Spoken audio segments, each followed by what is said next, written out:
আসসালামু আলাইকুম। আজ ক্লাস 8-এর ইতিহাসের অনলাইন ক্লাসে আলোচনা করব মহীশূর রাজ্যের উত্থানে হায়দার আলী এবং টিপু সুলতান। আর দ্বিতীয় পার্টে আলোচনা করব লর্ড ওয়েলেসলির আমলে ব্রিটিশ সাম্রাজ্যের বিস্তার। তাহলে প্রথমেই মহীশূর রাজ্যের উত্থানে হায়দার আলী সম্পর্কে আলোচনা করব, তারপর টিপু সুলতান সম্পর্কে আলোচনা করব। তাহলে প্রথমেই হায়দার আলী সম্পর্কে আলোচনা করব।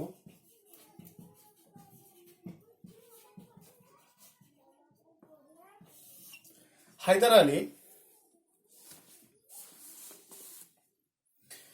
অষ্টাদশ শতক হলো ভারতবর্ষের ভাগ্যান্বেষী ব্যক্তিদের ক্ষমতা লাভের যুগ। এই সময় মুঘল সাম্রাজ্যের ধ্বংসস্তূপের ওপর বেশ কয়েকটি রাজ্য, স্বাধীন রাজ্য গড়ে উঠেছিল। তার মধ্যে অন্যতম হল মহীশূর রাজ্য। এই মহীশূর রাজ্যের যিনি প্রতিষ্ঠা করেছিলেন তিনি হলেন হায়দার আলী। এই হায়দার আলীর নেতৃত্বে হায়দার আলীর নেতৃত্বে এই মহীশূর রাজ্যের, স্বাধীন মহীশূর রাজ্যের উত্থান ঘটে।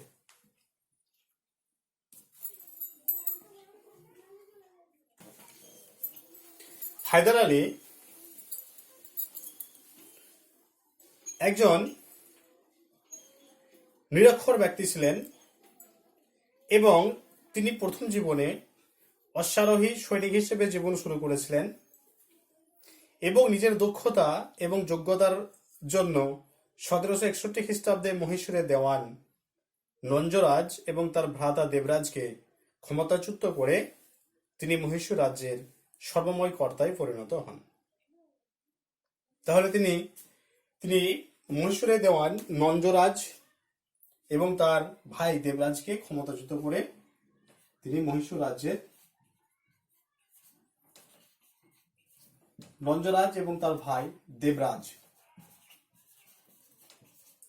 এই দুজনকে পরাজিত করে তিনি স্বাধীন মহীশূর রাজ্যের উত্থান ঘটান। এরপর আমরা জানবো যে হায়দার আলীর নেতৃত্বে মহীশূরের উত্থান। প্রথম ইঙ্গ মহীশূর যুদ্ধ প্রথম ইঙ্গ মহীশূর যুদ্ধ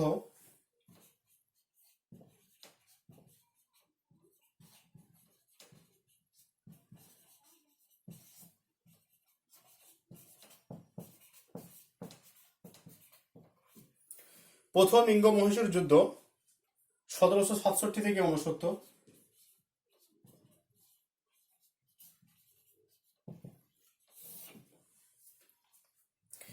হায়দার আলীর নেতৃত্বে মহীশূরের উত্থানে দক্ষিণ ভারতের তিন প্রধান শক্তি মারাঠা, নিজাম ও ইংরেজরা 1765 খ্রিস্টাব্দে হায়দার বিরোধী মৈত্রী জোট গঠন করেছিলেন। তাহলে একদিকে আছে মারাঠা, একদিকে হায়দ্রাবাদের নিজাম, আর একজন হচ্ছেন ইংরেজ। এই তিনজন 1765 খ্রিস্টাব্দে এই হায়দার বিরোধী একটা জোট গঠন করেছিলেন। সুচতুর হায়দার আলী অর্থ এবং কূটকৌশলের বিনিময়ে মারাঠা এবং নিজামকে ইংরেজদের পক্ষ ত্যাগ করতে তিনি বাধ্য করেছিলেন। 1767 খ্রিস্টাব্দে ইংরেজদের আশ্রিত রাজ্য কর্ণাটকের বিরুদ্ধে যুদ্ধ ঘোষণা করলে প্রথম ইঙ্গ মহীশূর যুদ্ধের সূচনা হয়। 1769 খ্রিস্টাব্দে হায়দারের অশ্বারোহী বাহিনী দ্রুত গতিতে মাদ্রাজের উপকণ্ঠে হাজির হলে 1769 খ্রিস্টাব্দে ইংরেজরা হায়দারের শর্তে মাদ্রাজ শান্তি চুক্তি স্বাক্ষর করে। এই সন্ধির শর্ত অনুসারে স্থির হয় যে একে অপরের বিজিত স্থানগুলি ফিরে দেবে, আর 2 নম্বর হচ্ছে অন্য কোনো তৃতীয় শক্তির দ্বারা আক্রান্ত হলে একে অপরকে সাহায্য করবে। তাহলে প্রথম ইঙ্গ মহীশূর যুদ্ধের পরিসমাপ্তি ঘটেছিল মাদ্রাজ শান্তি চুক্তি দ্বারা, এবং এই মাদ্রাজ শান্তি চুক্তিতে দুটো সন্ধির শর্ত অনুসারে দুটো সিদ্ধান্ত গৃহীত হয়েছিল। এক হচ্ছে যে একে অপরকে বিজিত স্থান। এরপর দ্বিতীয় ইঙ্গ মহীশূর যুদ্ধ।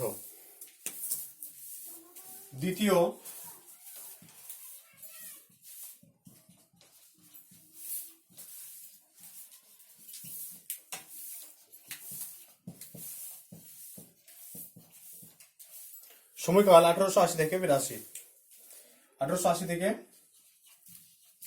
84 খ্রিস্টাব্দ, সরি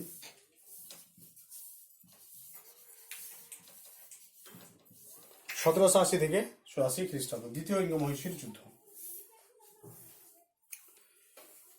সাময়িক যুদ্ধবিরতির পর 1778 খ্রিস্টাব্দে দ্বিতীয় ইঙ্গ মহীশূর যুদ্ধ শুরু হয়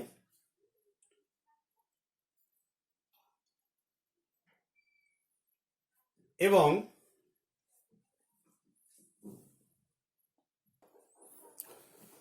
দ্বিতীয় ইঙ্গ মহীশূর যুদ্ধের কারণ 1771 খ্রিস্টাব্দে মারাঠারা মহীশূর আক্রমণ করলে হায়দার ইংরেজদের কাছে আশ্রয় চাইলে ইংরেজরা নীরব থাকে, ফলে হায়দার ক্ষুব্ধ হন। যেহেতু প্রথম ইঙ্গ মহীশূর যে যুদ্ধ, সেই যুদ্ধের যে শর্ত, যেটাকে আমরা মাদ্রাজের শান্তি চুক্তি বলছি, সেই মাদ্রাজের শান্তি চুক্তিতে কি স্থির হয়েছিল যে একে অপরের বিজিত স্থান ফিরিয়ে দেবে, আর 2 নম্বর হচ্ছে অন্য কোনো তৃতীয় শক্তির দ্বারা আক্রান্ত হলে একে অপরকে সাহায্য করবে, এই শর্ত ছিল। তাহলে সেই শর্ত অনুসারে ইংরেজরা কিন্তু হায়দারকে সাহায্য করছে না, ফলে হায়দার ক্ষুব্ধ হয়। আর 1778 খ্রিস্টাব্দে আমেরিকার স্বাধীনতা যুদ্ধ শুরু হলে ইংরেজরা হায়দারের বিনা অনুমতিতে মহীশূরের অন্তর্গত ফরাসি বাণিজ্য কুটি মাহে দখল করলে হায়দার নিজাম, মারাঠা ও মহীশূরের একটি জোট স্থাপন করে ইংরেজদের বিরুদ্ধে যুদ্ধ ঘোষণা করে। যুদ্ধের প্রথম পর্বে হায়দার তীব্র আক্রমণ চালিয়ে কর্ণাটকের রাজধানী আরকট দখল করে। এর ফলে ইংরেজরা 1782 খ্রিস্টাব্দে মারাঠাদের সঙ্গে সলবাইয়ের চুক্তি স্বাক্ষর করে। 1782 খ্রিস্টাব্দে মারাঠাদের সঙ্গে সলবাইয়ের সন্ধি বা সলবাইয়ের চুক্তি স্বাক্ষর করে। 1782 খ্রিস্টাব্দে সলবাইয়ের সন্ধি স্বাক্ষর করতে বাধ্য হয়। এই চুক্তিতে বিবাদের মীমাংসা ঘটে এবং নিজামকেও নিজেদের দলে টেনে নেয় ইংরেজরা। মিত্রহীন হায়দার তৃণমালী ও পোর্টোনোভার যুদ্ধে ইংরেজ সেনাপতি আয়ারকোটের কাছে পরাজিত হন।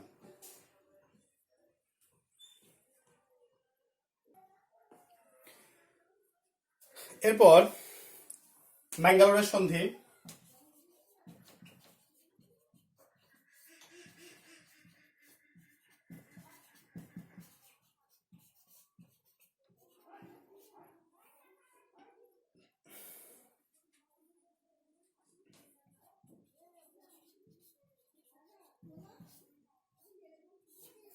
(1784) অল্পদিন পরে হায়দার আলী কর্কট রোগে আক্রান্ত হয়ে মারা যান। কর্কট অর্থাৎ ক্যান্সার রোগে আক্রান্ত হয়ে তিনি মারা যান। কিন্তু তার বীর পুত্র টিপু সুলতান ইংরেজদের বিরুদ্ধে যুদ্ধ চালিয়ে যান। তাহলে দ্বিতীয় ইঙ্গ মহীশূর যুদ্ধ যখন চলছে, ঠিক সেই সময় হায়দার আলী তিনি ক্যান্সার বা কর্কট রোগে মারা যাচ্ছেন এবং তার পুত্র টিপু সুলতান তিনি ইংরেজদের বিরুদ্ধে যুদ্ধ চালিয়ে যাচ্ছেন। দীর্ঘ যুদ্ধে উভয় পক্ষ ক্লান্ত হয়ে পড়ে। অবশেষে 1784 খ্রিস্টাব্দে ম্যাঙ্গালোরের সন্ধি অনুসারে দ্বিতীয় ইঙ্গ মহীশূর যুদ্ধের অবসান ঘটে এবং একে অপরের যে বিজিত স্থান, সে একে অপরের বিজিত স্থানগুলি ফিরিয়ে দেয়। 1784 খ্রিস্টাব্দে এই ম্যাঙ্গালোরের সন্ধি স্বাক্ষরিত হচ্ছে। এই ম্যাঙ্গালোরের সন্ধি অনুযায়ী একে অপরের যে বিজিত স্থানগুলো দখল করেছিল, সে বিজিত স্থানগুলো ফিরিয়ে দেয় এবং এইভাবে দ্বিতীয় ইঙ্গ মহীশূর যুদ্ধের অবসান ঘটে।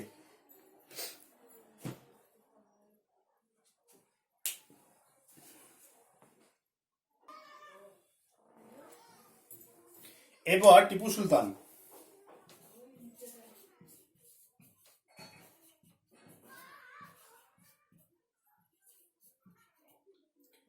এবার টিপু সুলতান নিয়ে আলোচনা করব। তৃতীয় ইঙ্গ মহীশূর যুদ্ধ।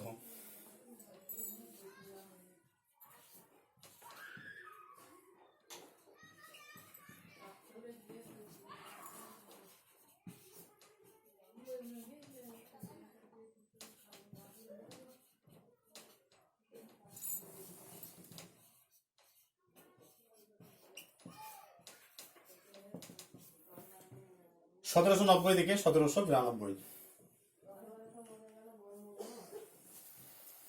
দ্বিতীয় ইঙ্গ মহীশূর যুদ্ধের সমাপ্তি ঘটলে টিপু সুলতান এবং ইংরেজ উভয়ে জানতেন যে পুনরায় যুদ্ধ শুরু হবে। তাই দুই পক্ষই যুদ্ধের প্রস্তুতি শুরু করে। পিতা হায়দার আলীর মৃত্যুর পর টিপু সুলতান সেই স্থানটি দখল করেন এবং যথেষ্ট যোগ্যতার পরিচয় দেন।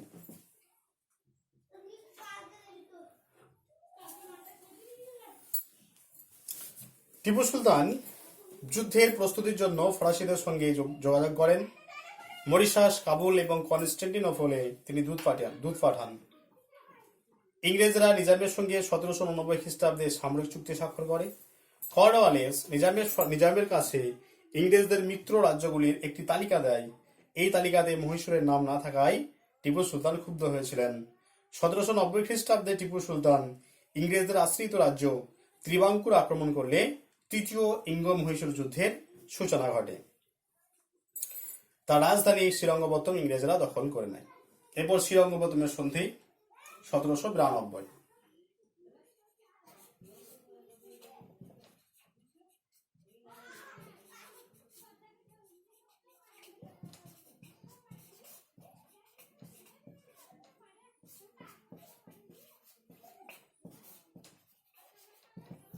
শ্রীরঙ্গপত্তমের সন্ধি 1792 খ্রিস্টাব্দ।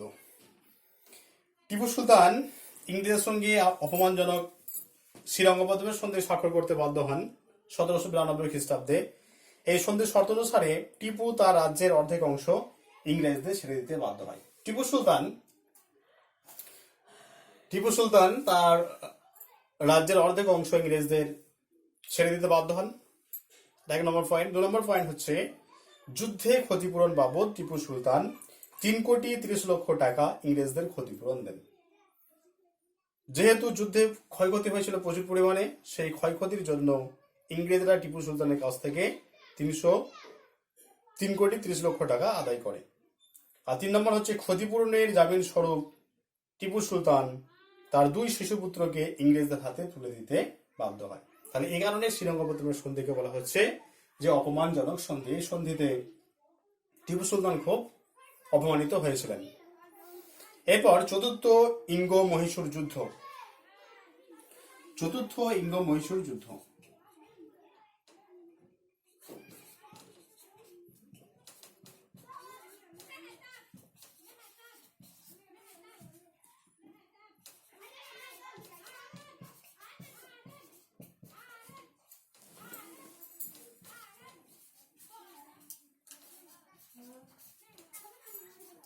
1798-99 খ্রিস্টাব্দ।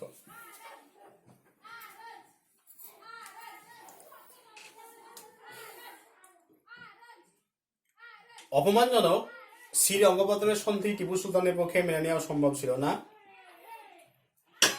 তাই চতুর্থ ইঙ্গ মহীশূর যুদ্ধের সূচনা হয়। নানাবিধ আর্থিক, সামরিক এবং প্রশাসনিক সংস্কারের মাধ্যমে মহীশূরকে শক্তিশালী করার প্রচেষ্টা করেছিলেন টিপু সুলতান।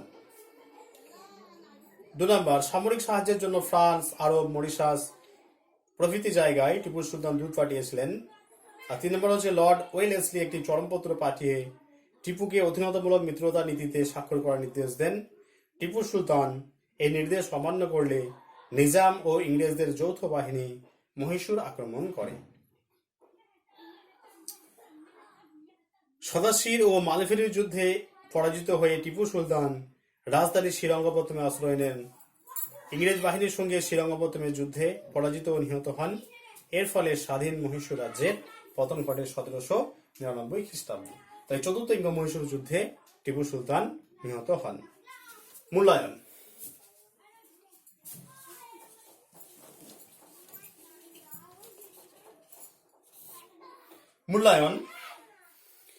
মহীশূরের বিশেষজ্ঞ ইংরেজ ঐতিহাসিক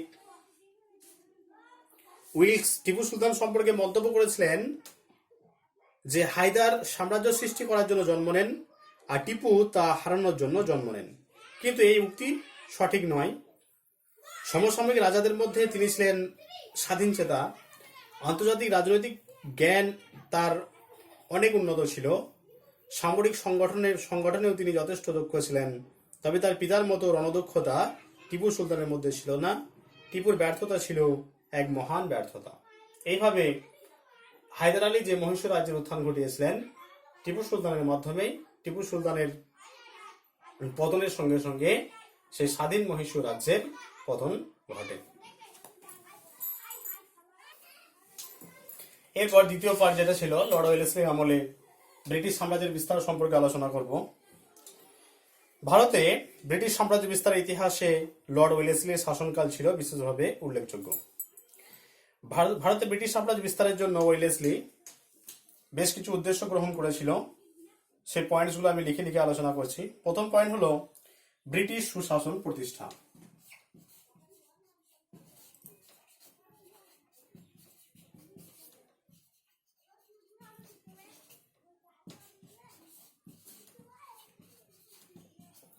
ব্রিটিশ সুশাসন প্রতিষ্ঠা। লর্ড ওয়েলেসলি মনে করতেন ইংরেজদের সভ্যতা এবং শাসন ব্যবস্থা হলো শ্রেষ্ঠ এবং ভারতীয় রাজারা অত্যাচারী এবং নীতিহীন। তাই ভারতে ব্রিটিশ সাম্রাজ্য বিস্তার করে সুশাসন প্রতিষ্ঠা করা প্রয়োজন। তাহলে লর্ড ওয়েলেসলি মনে করতেন যে ভারতবর্ষে যে শাসন ব্যবস্থা সেগুলো হলো অনেক নিকৃষ্ট মানের এবং তাদের ভারতীয় যারা রাজা তারা ছিলেন অত্যাচারী এবং তাদের মধ্যে কোনো নীতিজ্ঞান ছিল না।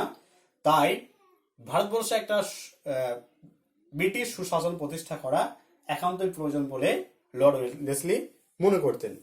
দুই হচ্ছে ভারতে ব্রিটিশ পণ্য সামগ্রী বাজার প্রতিষ্ঠা।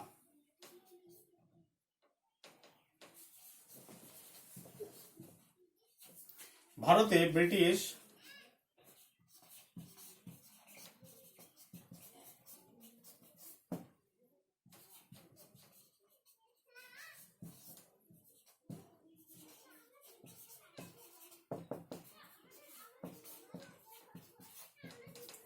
ভারতে ব্রিটিশ পণ্য সামগ্রীর বাজার প্রতিষ্ঠা। ইংল্যান্ডের শিল্প বিপ্লবের ফলে তাহলে আমরা জেনেছি যে অষ্টাদশ শতকের দ্বিতীয়ার্ধে মানে 1750 খ্রিস্টাব্দের পরপরই সময়ে ইংল্যান্ডের শিল্প বিপ্লব ঘটেছিল। তাহলে ইংল্যান্ডের শিল্পজাত পণ্য সামগ্রীর বিক্রির জন্য ভারতবর্ষে একটা পণ্য সামগ্রীর বাজার তিনি করতে চেয়েছিলেন, যাতে ব্রিটিশ পণ্য সামগ্রীতে ভারতের বাজার ছেয়ে যায় এবং ভারতীয়রা খুব কম দামে এবং খুব সহজে ব্রিটিশ পণ্যগুলো পেয়ে যায়। এই কারণের জন্য তিনি চেয়েছিলেন যে ভারতবর্ষে ব্রিটিশ সাম্রাজ্যের বিস্তার করে ব্রিটিশ পণ্য সামগ্রী বাজার তিনি তৈরি করতে চেয়েছিলেন এবং এই কাজটা তিনি নিজেদের স্বার্থে অর্থাৎ ইংরেজদের স্বার্থে করতে চেয়েছিলেন। ভারতীয়দের এখানে কোনো লাভ হবে এটা তিনি কিন্তু চাননি। ব্রিটিশদের স্বার্থেই তিনি এই ব্রিটিশ পণ্য সামগ্রী বাজার প্রতিষ্ঠা করতে চেয়েছিলেন। 3 নম্বর হচ্ছে ফরাসি আধিপত্যের বিনাশ।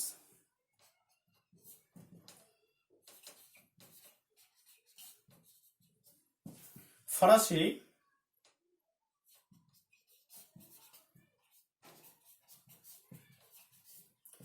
আধিপত্যের বিনাশ।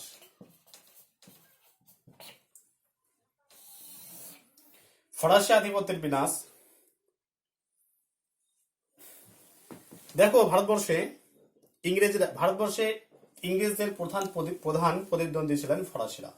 ভারতবর্ষে ইংরেজদের প্রধান প্রতিদ্বন্দ্বী ছিলেন ফরাসিরা।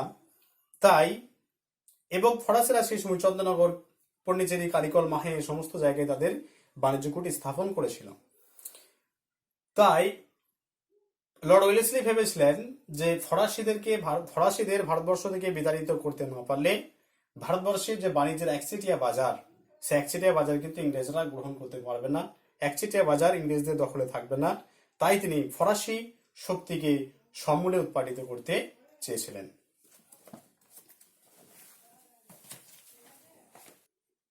লর্ড ওয়েলেসলির সাম্রাজ্যবাদী নীতি।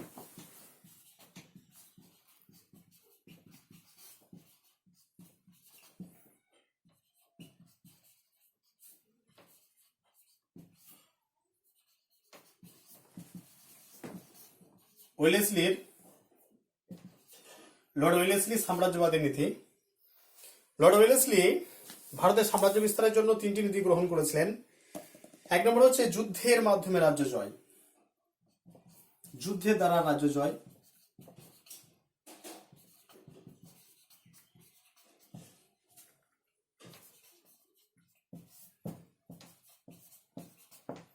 দু নম্বর,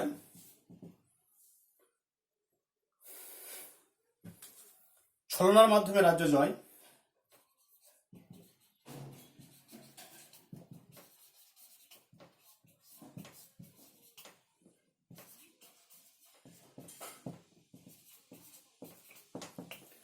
আর 3 নম্বর হচ্ছে অধীনতামূলক মিত্রতা নীতি।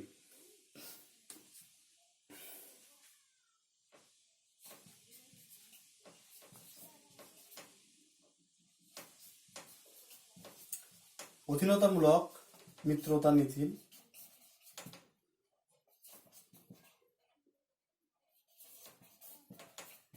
অধীনতামূলক মিত্রতা নীতির মাধ্যমে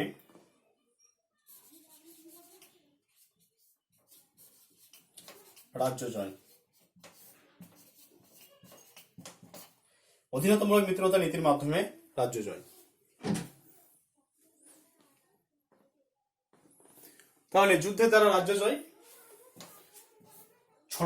ছলনার মাধ্যমে রাজ্য জয়, আর অধীনতামূলক মিত্রতা নীতির মাধ্যমে রাজ্য জয়।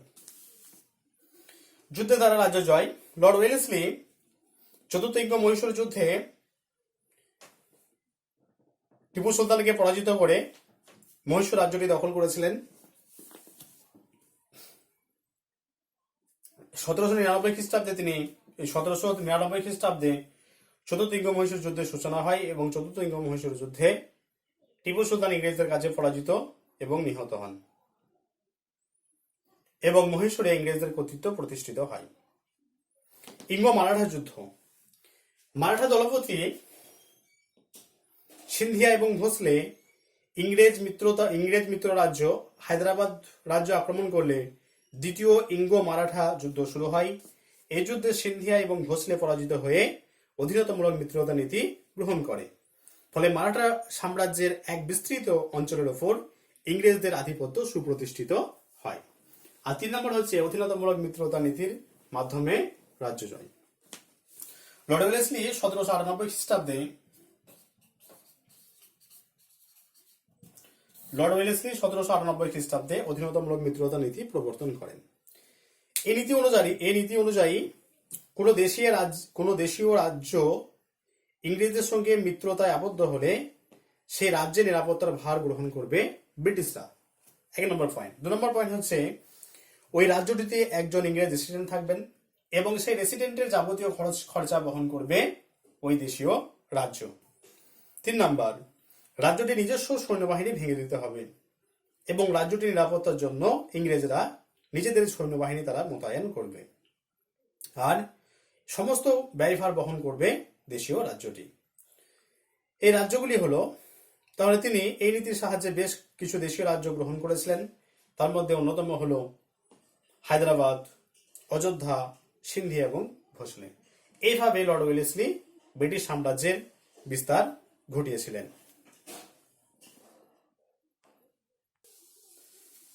এই অধ্যায়ের এই 76 মন্বন্তর একটা প্রশ্ন আছে তোমাদের 2 নম্বরে পড়ে অনেক সময়।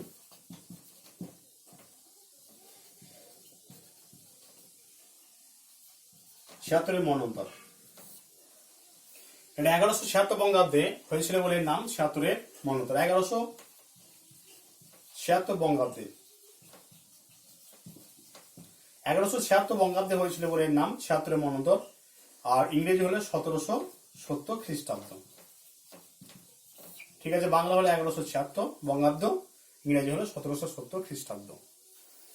তাহলে বাংলাদেশে 1770 খ্রিস্টাব্দে বা 1176 বঙ্গাব্দে বাংলাদেশে যে মর্মান্তিক মন্বন্তর ঘটেছিল তাকে বলা হয় 76 মন্বন্তর। এর ফলে দুর্ভিক্ষের সময় অন্যভাবে মানুষ অখাদ্য কুখাদ্য খাওয়ার ফলে বাংলায় এক মহামারীর প্রাদুর্ভাব ঘটে এবং বাংলার প্রায় 1/3 মানুষ মারা যায়। মন্বন্তরে অসংখ্য কৃষক, তাঁতি, শিল্পী, কারিগর, কুম্ভকার, শ্রমজীবী মানুষের মৃত্যু হওয়ার ফলে কৃষি এবং শিল্প ক্ষতিগ্রস্ত হয়। এইভাবে এই 76 মন্বন্তর বাংলাদেশে এক মহামারীর সূচনা করেছিল। তাহলে তোমাদের সিলেবাসে যেটা দেওয়া ছিল, এবারে সিলেবাসটা মোটামুটি কমপ্লিট করা হলো।